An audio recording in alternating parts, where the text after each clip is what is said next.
David had been checking security systems for rich people for 12 years. He thought he had seen everything. Big houses, fancy offices, private jets, you name it. But when he got the call about this job, something felt different, right from the start. The woman on the phone spoke in a calm, businesslike voice. She told him about a foundation that needed his help. Someone had been trying to break into their computer systems, and they wanted David to find out how it happened. It sounded like any other job he had done before. David had heard stories about this woman. She was one of those people who built a huge fortune from nothing and now ran one of the biggest charity organizations in the world. People in his line of work whispered about her. Some said she was brilliant. Others said she was tough as nails. Everyone agreed on one thing: she was not someone you wanted to mess with. The morning of the job, David drove through the busy streets of Manhattan. Rain was falling steadily, making the city look gray and gloomy. He pulled up to a building that looked more like a fortress than an office. The walls were thick stone, and the windows were tinted so dark you couldn't see inside. As David got out of his car, he noticed security cameras everywhere. They were pointed at every angle, watching every person who came near the building. He had worked on security systems before, but this was next-level stuff. A guard in a perfectly pressed uniform met him at the front door. The man was tall and serious, with the kind of eyes that missed nothing. He checked David's ID 3 times before letting him inside. The lobby took David's breath away. The floors were made of white marble that reflected the light like a mirror. Expensive paintings hung on the walls, the kind you see in museums. Everything was clean and perfect, but it felt cold too. Like a place where important decisions were made behind closed doors. 2 more guards escorted David through long hallways. Their footsteps echoed off the walls, and nobody spoke. David tried to make small talk, but the guards just nodded politely and kept walking. It was clear that this wasn't the kind of place where people chatted about the weather. As they walked, David noticed more security features. Hidden cameras in the corners, special locks on doors, and sensors that probably detected if someone was carrying weapons. Whoever designed this place really didn't want uninvited guests. The guards led David to a conference room on the 3rd floor. It was a big room with a long table and chairs that looked more expensive than his car. They set up his equipment and told him he could start his work. Then they left him alone, but David could feel that he was still being watched. He opened his laptop and began running tests on the building's security network. Right away, he could see that this wasn't ordinary security. The system was incredibly advanced, with layers of protection that would make government buildings jealous. Whoever had tried to break in here wasn't some random person looking for trouble. As David worked, he kept thinking about Victoria Blackwood. He wondered what she was really like. Was she as tough as people said? And why did she need this level of security for a charity organization? The foundation was supposed to help poor people around the world. They built schools, provided clean water, and sent medical supplies to places that needed them. But the security here suggested they were protecting something much more valuable than charity work. David had learned to trust his instincts over the years. Right now, those instincts were telling him that this job was going to be anything but ordinary. The building felt like it was holding secrets, and he was starting to wonder if he really wanted to know what they were. During his lunch break, David walked around the building to get a better sense of the place. The staff he passed in the hallways were professional but nervous. They moved quickly and spoke in hushed tones. Everyone seemed to be in a hurry, like they were working on something urgent. He noticed that certain areas of the building were completely off-limits. Heavy doors marked with security warnings blocked access to entire floors. David had worked in secure facilities before, but this level of restriction was unusual for a charity organization. Back in the conference room, David continued his analysis. The more he dug into the system, the more puzzled he became. The security breaches weren't random attacks. Someone with inside knowledge had tried to access specific files. It looked like they knew exactly what they were looking for. As the afternoon wore on, David began to piece together a troubling picture. The Foundation's computer network was set up to handle incredibly sensitive information. They had encryption software that rivaled what he had seen in government facilities. For a charity organization, this seemed like overkill. But what really caught his attention were the access logs. Someone had been trying to get into files related to international aid organizations. It's not just any files. Documents that contained financial records, communication logs, and what looked like investigative reports. David sat back in his chair and thought about what he had discovered. This wasn't just about computer security. The Foundation was clearly involved in something much bigger than giving money to good causes. Whoever had tried to break into their system wasn't looking for donation records. As the sun began to set outside the conference room windows, David realized that he had stumbled into something that was way over his head. The question now wasn't just who had tried to break into the system. The real question was what they were trying to find and why Victoria Blackwood was willing to go to such extreme lengths to protect it. He packed up his equipment for the day, but his mind was racing. Tomorrow he would have to dig deeper into the system, and he had a feeling that what he found might change everything he thought he knew about this job. The guards escorted him back to the lobby, and as David walked to his car in the rain, he couldn't shake the feeling that he was being watched. Not just by the security cameras, but by people who were very interested in what he might discover. This was definitely not going to be an ordinary security job. David arrived at the Foundation building early the next morning, carrying 2 cups of coffee and a feeling that today was going to be different. He'd barely slept the night before, his mind racing with questions about what he had discovered. The security system was too advanced, the restrictions too tight, and the whole place felt like it was hiding something big. The same guard from yesterday met him at the entrance. This time, David noticed something he had missed before: a small earpiece in the man's ear. As they walked through the marble lobby, David heard faint radio chatter. The guards weren't just watching the building. They were coordinating with someone, probably reporting on everyone who entered and left. Back in the conference room, David spread out his equipment and got to work. But today, he wasn't just checking the security system, he was looking for answers to the questions that had kept him awake all night. The first thing he did was dig deeper into the network structure. What he found made his coffee grow cold as he stared at his screen. The Foundation's computer system was connected to databases all over the world. They had links to government agencies, international banks, and organizations he had never heard of before. This wasn't just a charity giving out money. This was an intelligence network. David felt his heart beating faster as he clicked through folder after folder. The Foundation was collecting information about aid organizations, tracking money flows, and documenting what looked like fraud cases. They had files on officials from dozens of countries, complete with bank records and communication logs. But the most shocking discovery came when David found encrypted files that contained evidence of missing funds. Millions of dollars that were supposed to help hungry children and build schools had disappeared into private accounts. The Foundation wasn't just giving out charity money. They were hunting down people who stole it. David leaned back in his chair and looked around the conference room. Those expensive paintings on the walls weren't just decoration. They were probably worth more than most people made in a lifetime. And the money to buy them came from catching thieves who stole from the poor. As he continued his investigation, David began to understand why the security was so tight. The Foundation had evidence that could destroy powerful people. Politicians, business leaders, even heads of major charities. They all had files in this system. And someone was trying to get access to those files. Around noon, David decided to take a walk to clear his head. Told the guards he needed some fresh air, and they escorted him to a small garden area behind the building. Even there, he noticed security cameras watching his every move while he was outside. David overheard 2 staff members talking near a side entrance. They were speaking quietly, but he caught enough words to understand they were worried about something. They mentioned the operation and keeping everything secure until next week. When they noticed David listening, they quickly walked away. Back inside, David's investigation took an even more surprising turn. He found communication logs that showed the Foundation was working with law enforcement agencies around the world. They weren't just collecting evidence. They were actively helping catch people who stole charity money. But then David discovered something that made him question everything he thought he knew.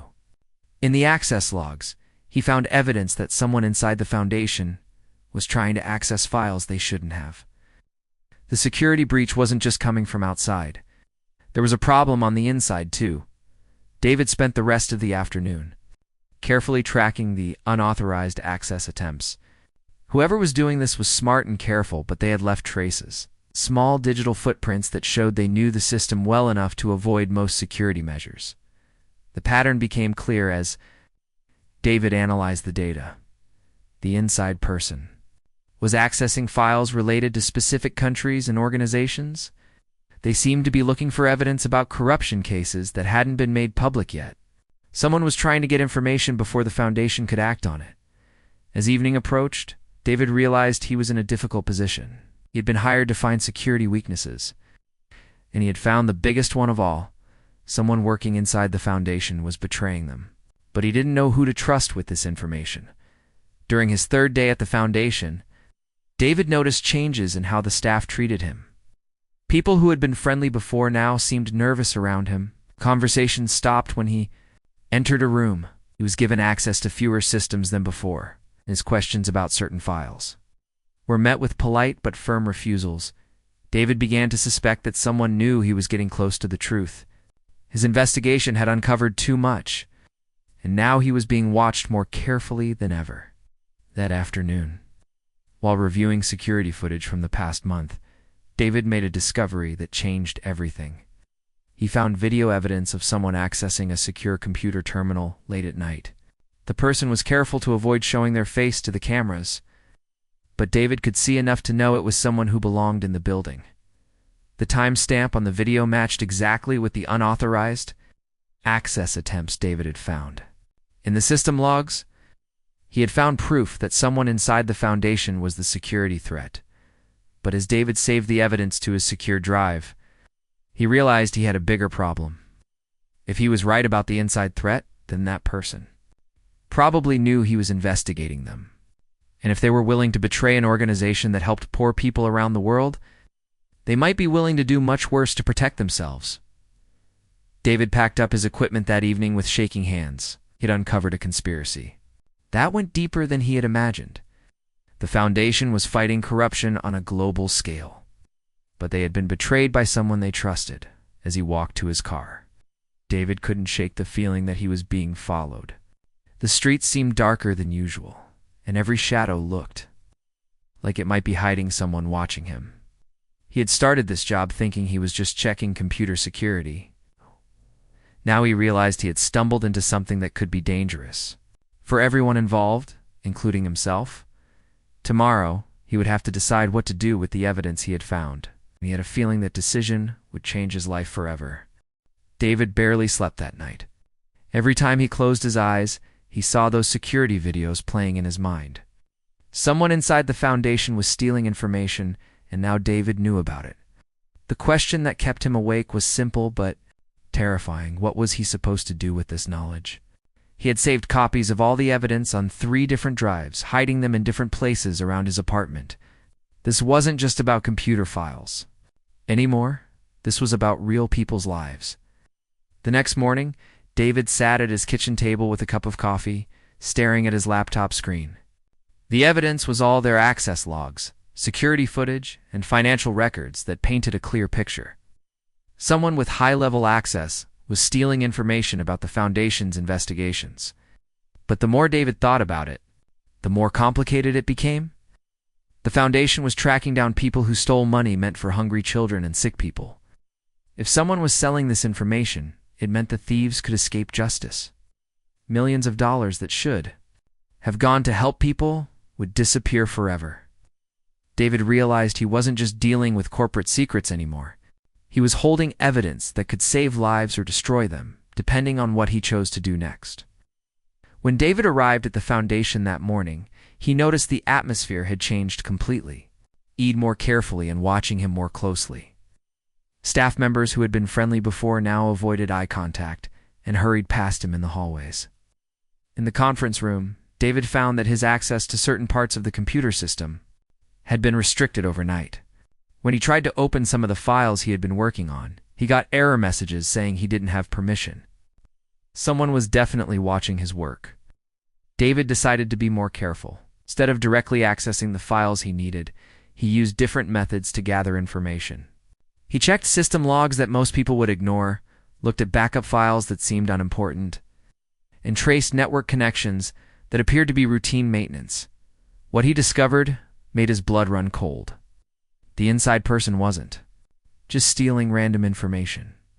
They were specifically targeting files related to a massive corruption case involving international aid organizations.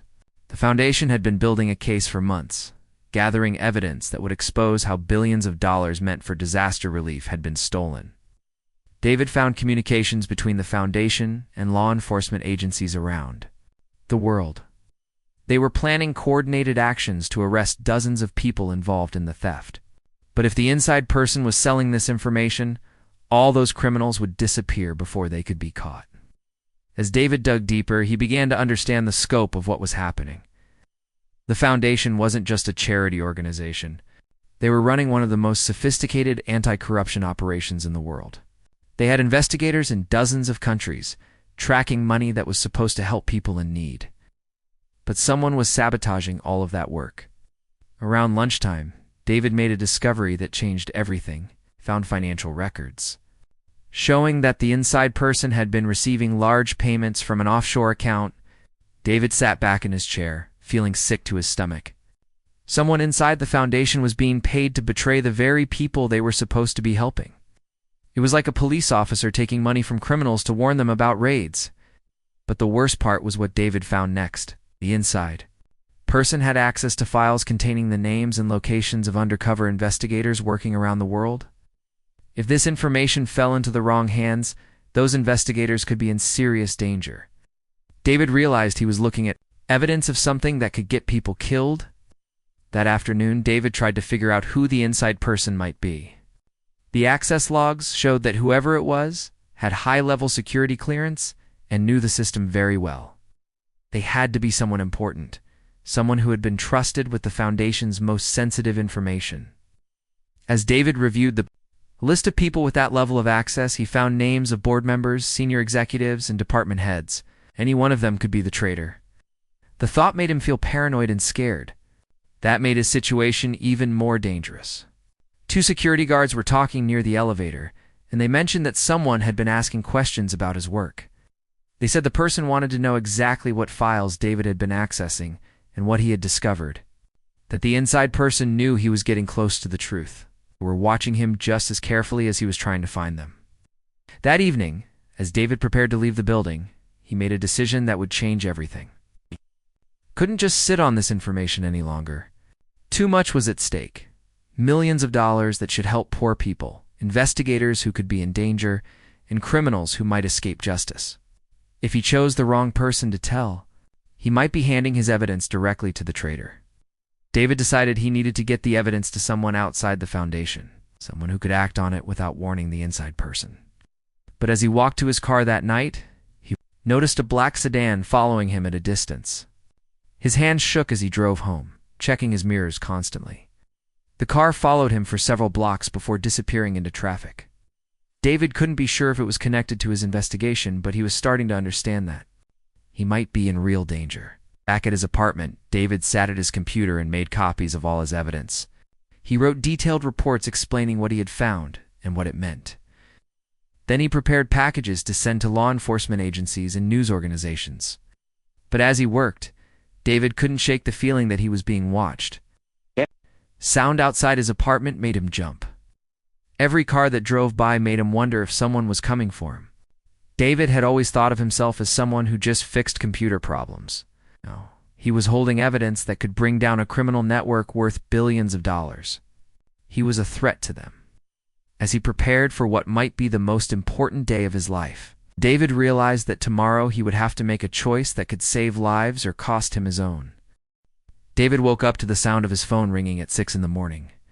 The caller ID showed the Foundation's main number, and his stomach dropped. He'd been expecting this call, but that didn't make it any less terrifying. The voice on the other end was calm and professional. David could hear something else underneath, a tone that suggested this wasn't really a request. "Mr. Chen, Ms. Blackwood would like to meet with you today. Please be at the Foundation by 9 o'clock. Someone will escort you to her office." David's hands were shaking as he hung up the phone. He had never met Victoria Blackwood in person, but he had heard enough stories to know that people who disappointed her had a way of disappearing from their jobs or industries, and sometimes from public view entirely. He showered and dressed, carefully, choosing his best suit like he was preparing for a job interview. In a way he was, except this interview might determine whether he walked out of the building or not. During the drive to the foundation, David's mind raced through different scenarios. Maybe Victoria Blackwood just wanted a routine update on his security assessment. Maybe she had no idea what he had discovered, but deep down, David knew better. Someone like Victoria Blackwood didn't call emergency meetings at 6 in the morning. Unless something was seriously wrong. The foundation building looked different that morning. There were more guards than usual, and they seemed more alert. David noticed new security measures, metal detectors he hadn't seen before, and guards checking IDs more carefully. It felt like the whole building was on high alert. When David arrived at the main desk, he was met by two guards he had never seen before. They were tall, professional, and completely silent. Without a word, they escorted him through hallways he had never been allowed to access before. The route to Victoria Blackwood's office was like a journey through a maze. They walked down corridors lined with expensive artwork, past doors that required special keycards to open, and through security checkpoints that scanned them at every step. David realized that the Foundation's real operations happened in parts of the building he had never seen. The conference room where he had been working was probably just a place to keep visitors busy, while the real work happened elsewhere. Finally, they reached a section of the building that looked different from the rest. The walls were older, more elegant, and the whole area felt like it belonged to someone who had been in power for a very long time. The guards stopped at a door that looked like it belonged in a museum. It was made of dark wood with brass fittings, and it had the kind of weight that suggested it was built to keep secrets inside. One of the guards knocked twice, then opened the door and stepped aside. David walked into a room that took his breath away. Victoria Blackwood's office wasn't what he had expected. Instead of a modern business setup, it looked like a library from another century. The walls were covered with books from floor to ceiling, and the furniture was old but expensive. The whole room felt like a place where important decisions had been made for generations. But what really caught David's attention were the photographs covering one entire wall. It showed disaster zones from around the world, earthquakes, floods, wars, and famines. In each picture, David could see the human cost of the tragedies. These weren't just news photos. They were reminders of why the Foundation existed. Victoria Blackwood was standing behind a large desk, reading a file. She was smaller than David had imagined, probably in her 60s, with gray hair and eyes that seemed to see everything. She looked up when David entered, and he felt like she was studying him the same way a scientist might examine a specimen. "Mr. Chen," she said, gesturing to a chair across from her desk. "Please have a seat. We have a lot to discuss." David sat down, trying to keep his composure. The chair was comfortable, but he felt anything but relaxed. Victoria Blackwood continued to stand, walking slowly around her desk like a lawyer preparing to cross-examine a witness. "I understand you've been very thorough in your security assessment," she said, her voice carrying the kind of authority that made it clear she was used to being obeyed, perhaps more thorough than we initially expected. David felt sweat beginning to form on his forehead. He had prepared for this moment. But sitting across from Victoria Blackwood was more intimidating than he had imagined. She had built a fortune from nothing, controlled billions of dollars in charity funds, and apparently ran intelligence operations around the world. "You've discovered things that most people never see," she continued, walking to the window and looking out at the city, things that could be very dangerous if they fell into the wrong hands. David knew she was talking about the evidence he had found. The inside person, the stolen information, the corruption cases. Somehow she knew that he knew. "I've been watching your work, Mr. Chen," Victoria said, turning back to face him. "Every file you've accessed, every system you've checked, every conclusion you've drawn. You're very good at what you do. Perhaps too good." The room felt smaller with every word she spoke. David realized that this wasn't just a meeting about his security assessment. This was something much more serious. "You've put yourself in a very difficult position," Victoria continued, returning to her desk. You know, things that could destroy lives, end careers, and put people in danger. The question is, what are you going to do with that knowledge? David felt his heart pounding. He had known this moment would come, but he hadn't expected it to. Feel so intense. Victoria Blackwood was testing him, evaluating him, and probably deciding his fate. "I've been in this business for a long time, Mr. Chen," she said, sitting down across from him. "I've learned that there are two types of people. In the world, those who can handle the truth and those who can't. Which type are you?" The question hung in the air between them. David realized that his answer would determine not just his future, but possibly his survival. Victoria Blackwood was giving him a choice, but it was the kind of choice that would change his life forever. "Before you answer," she said, leaning forward slightly, "I want you to understand something. What you've discovered about our operations is just the beginning. There are things happening in this building that would shock you, things that are necessary to protect millions of people around the world." David felt like he was standing at the edge of a cliff. Whatever Victoria Blackwood was about to tell him would either make him part of something bigger than he had ever imagined, or it would destroy everything he thought he knew about right and wrong. "Tomorrow, Mr. Chen, you're going to learn the truth about what we really do here. And once you know, there will be no going back." David spent a sleepless night thinking about Victoria Blackwood's words.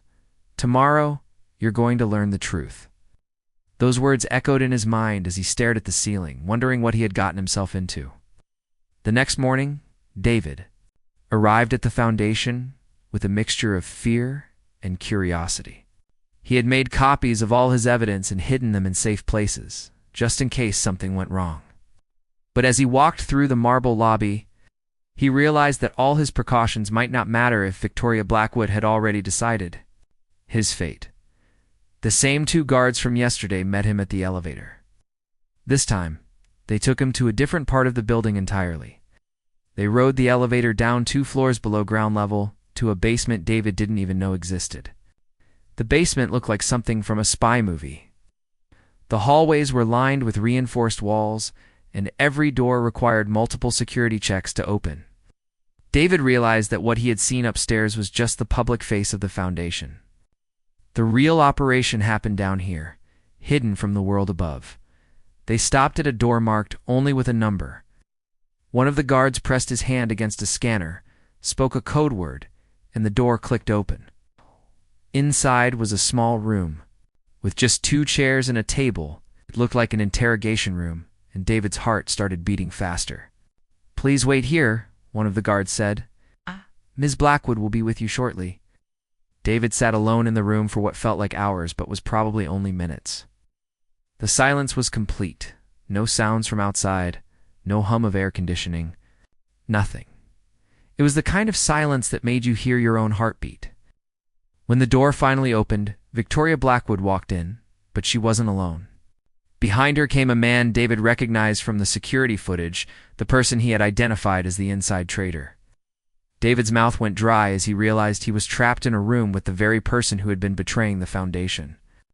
"Mr. Chen," Victoria said, sitting across from him, "I'd like you to meet Harrison Styles. I believe you've been looking for him."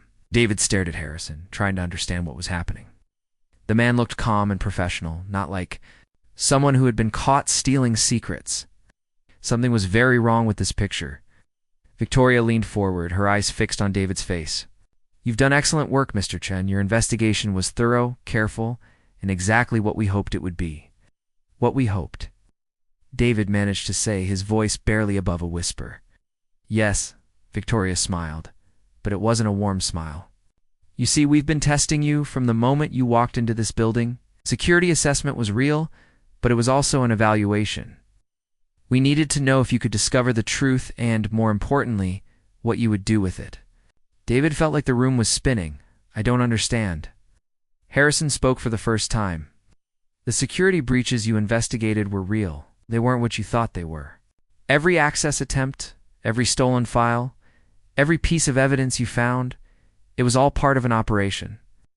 Victoria stood up and began walking around the small room. "We've been feeding false information to criminal organizations for 3 years. Harrison here has been our inside man, pretending to sell them our secrets while actually giving them lies that lead nowhere. David's mind raced as he tried to process what he was hearing. You mean ... the corruption cases, the evidence I found. Some of it is real, Victoria said. But the most sensitive information, the files that Harrison was supposedly stealing, those contained false leads designed to send criminals running in the wrong direction. Harrison nodded. While they waste time chasing fake evidence, our real investigators are building actual cases against them. It's taken 3 years, but we're finally ready to move. David sat back in his chair, feeling overwhelmed. But why? Test me. Why put me through all of this? Victoria sat back down, her expression becoming serious. Because we need someone with your skills for what comes next. Someone who can find the real security threats while our fake operation continues.